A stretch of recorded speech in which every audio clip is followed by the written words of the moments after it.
महाभारत युद्ध समाप्त हो चुका था। महाभारत में विजय के उपरांत पांडवों के ज्येष्ठ भ्राता युधिष्ठिर का राज्याभिषेक कर भगवान श्री कृष्ण द्वारकापुरी में वापस लौट गए। एक दिन कृष्ण अपने महल में विश्राम कर रहे थे कि तभी उनके पास बलराम जी आए और वह कृष्ण से बोले, कृष्ण, मेरे मन में एक प्रश्न बार बार आ रहा है, तुम ही उसका समाधान कर सकते हो। भगवान श्री कृष्ण ने कहा, बताइए दाऊ भैया, क्या पूछना चाहते हैं आप। तभी बलराम कहते हैं, महाभारत के इस विनाशकारी युद्ध में ना जाने कितने अनगिनत योद्धा वीरगति को प्राप्त हो गए, न जाने कितनी स्त्रियां विधवा हो गई और ना जाने कितने घर उजड़ गए। ये सब सोचकर मेरा मन व्याकुल हो रहा है और मेरे मन को ना जाने कितने अनगिनत सवालों ने घेर रखा है।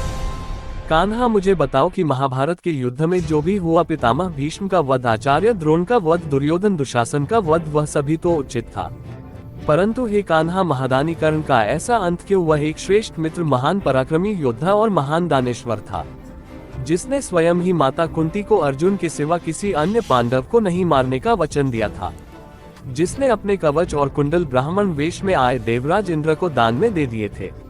ऐसे महान दानवीर ने अपने कर्म का फल भोगा। तब भगवान श्री कृष्ण कहते हैं, तो सुनिए दाऊ भैया, वैसे तो दुर्योधन के अधर्म में जिसने भी साथ दिया था, वह सभी पाप के भागी बन गए थे।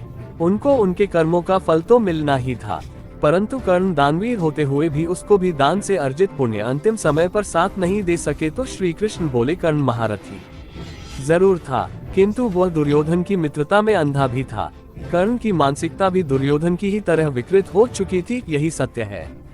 इसी वजह से उसने दुर्योधन के किसी भी पाप कर्म पर आपत्ति नहीं जताई, बल्कि द्यूत में पांडवों को हराने के पश्चात दुर्योधन द्वारा द्रौपदी को भरे दरबार में बुलाकर उसे अपमानित करने का प्रतिरोध करने पर पांडवों का ये कहकर उपहास किया था कि 5 पतियों के साथ रहने वाली स्त्री वेश्या के समान है, इसलिए वेश्या का सम्मान क्या और अपमान क्या। कर्ण चाहता था द्रौपदी का अपमान हो, अगर ना चाहता तो उसे वैश्या न कहता और दुर्योधन को समझाता कि स्त्री का अपमान नहीं करना चाहिए। उसकी बात को दुर्योधन कभी नहीं नकारता। एक वस्त्रा रजस्वला द्रौपदी अपने शयन कक्ष में थी, जब महल में द्यूतक विवाह चल रही थी।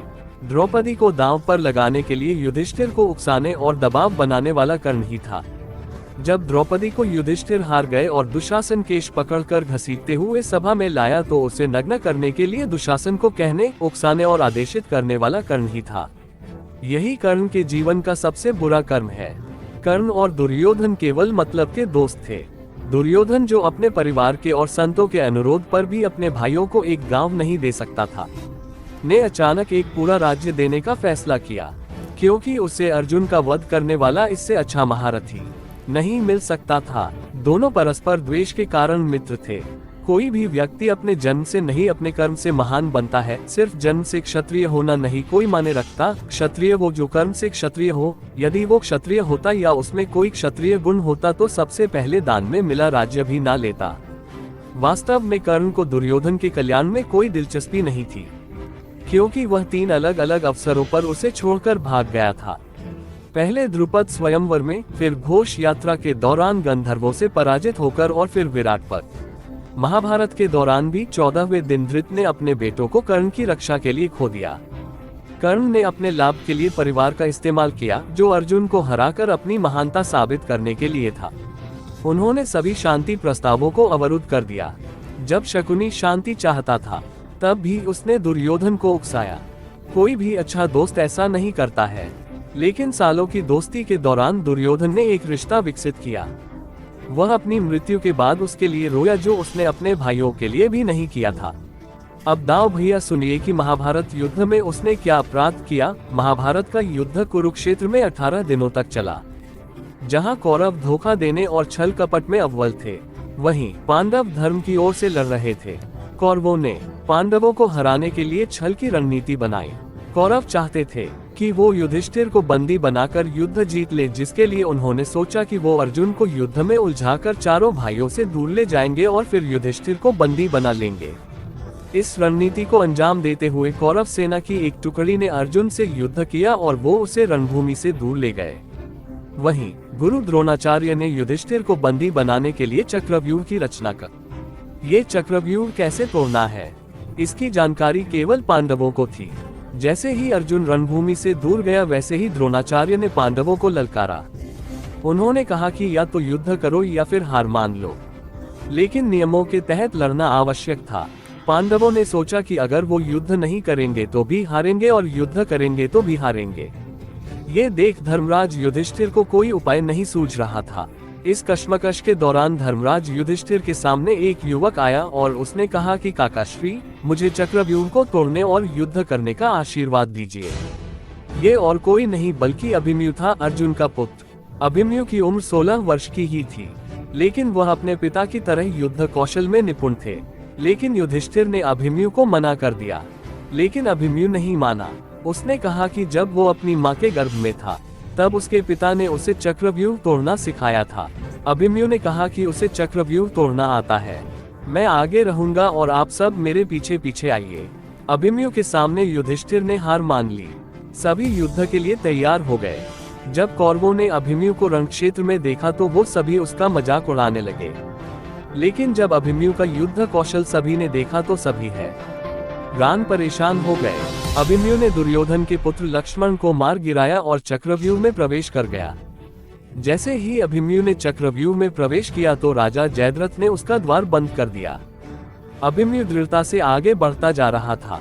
अभिमन्यु ने एक एक कर सभी को मार गिराया। दुर्योधन, कर्ण और गुरु द्रोणाचार्य को अभिमन्यु से हार माननी पड़ी। इसी बीच कौरवों के सभी महारथियों ने अभिमन्यु पर एक साथ हमला कर दिया। किसी ने अभिमन्यु का रथ तोड़ दिया तो कर्ण ने छल से अभिमन्यु का विजय धनुष काट दिया, लेकिन दृढ़ अभिमन्यु रुका नहीं। उसने रथ का पहिया उठाया और युद्ध करना शुरू कर दिया।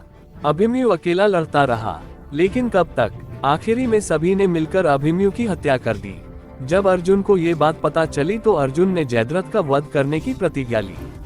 आज कर्ण और अर्जुन से भी पहले शूरवीर अभिमन्यु का नाम सम्मान के साथ लिया जाता है, क्योंकि जब महाभारत युद्ध में 7 महारथियों के साथ अकेले युद्ध करता हुआ महावीर अभिमन्यु युद्ध भूमि में धराशायी हो गया था और वह पूरी तरह से घायल मृत्यु के द्वार पर खड़ा था। तब उसने युद्ध भूमि में अपने समीप खड़े अंगराज कर्ण से अपनी प्यास बुझाने के लिए याचना इस विश्वास से की थी कि भले ही वह शत्रु पक्ष का है, महादानेश्वर होने के कारण वह कर्ण उसकी प्यास को शांत करने के लिए जल अवश्य देगा। परंतु दाऊद भैया उसके पास जल होने के बावजूद भी उसने जल इसलिए नहीं दिया था कि उसका प्रिय मित्र दुर्योधन नाराज हो जाएगा, और उस जल को अभिमन्यु के आगे रणभूमि में बहा दिया और महादानी कर्ण जलदान नहीं कर पाया। उसने मृत्यु के द्वार पर खड़े याचक की अवहेलना की थी और युद्ध भूमि में उस बालक अभिमन्यु को अपने सूखे कंठ के लिए प्राण त्यागने पड़े हैं। दाऊद भैया स्वयं के पास जल होते हुए भी मृत्यु के द्वार पर खड़े हुए को जल नहीं दिया। कर्ण के इस एकमात्र पाप ने उसके संपूर्ण जीवन में किए हुए दानों से अर्जित पुण्य को नष्ट कर दिया और बड़े भैया काल की गति देखिए, उसी जल के स्रोत से उत्पन्न कीचड़ में कर्ण के रथ का पहिया धंस जाता है और उस महारथी, महादानी और महापराक्रमी कर्ण के अंत का कारण बन जाता है। यही तो कर्म फल है। दाव भैया, इसे मैं स्वयं भी नहीं रोक सकता। किसी के साथ किए अन्याय का एक ही पल आपके संपूर्ण जीवन की प्रामाणिकता को शून्य करने हेतु पर्याप्त है।